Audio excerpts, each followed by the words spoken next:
नमस्कार, एमटी मीडियामध्ये मी तुम्हा सर्वांचं पुन्हा एकदा स्वागत करते। मित्रांनो, बिग बॉस मराठी 6च्या भाऊच्या धक्क्यावर रितेश भाऊंनी वाईल्ड कार्ड कंटेस्टंट संस्कृतीची जोरदार शाळा घेतलेली आहे।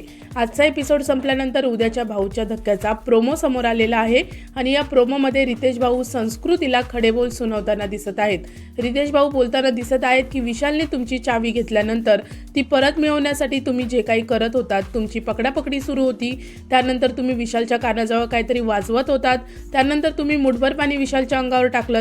तुमचं हे वागणं बघून असं वाटतंय की बिग बॉसच्या घरामध्ये वाईल्ड कंटेस्टंट नाही तर बिग बॉस यांनी चाइल्ड कंटेस्टंट पाठवलेला आहे। मित्रांनो, भाऊच्या धक्क्यावर संस्कृतीची रितेश भाऊंनी जोरदार कान उघडणी केलेली आहे। मित्रांनो, सर्वात मोठा प्रश्न आता असा आहे की भाऊंच्या या बोलण्यावर संस्कृती काय उत्तर देणार आणि या सगळ्या गोष्टीनंतर संस्कृती तिचा गेम कशा पद्धतीने खेळणार हे उद्याच्या भाऊच्या धक्क्याच्या एपिसोडमध्ये पाहणं खूपच इंटरेस्टिंग असणार आहे।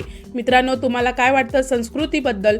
मला कमेंट सेक्शनमध्ये तुमचं मत नक्की सांगा। व्हिडिओला लाईक, शेअर आणि चॅनलला सबस्क्राईब करा। भेटूया परत अशाच एका नवीन अपडेटमध्ये। धन्यवाद।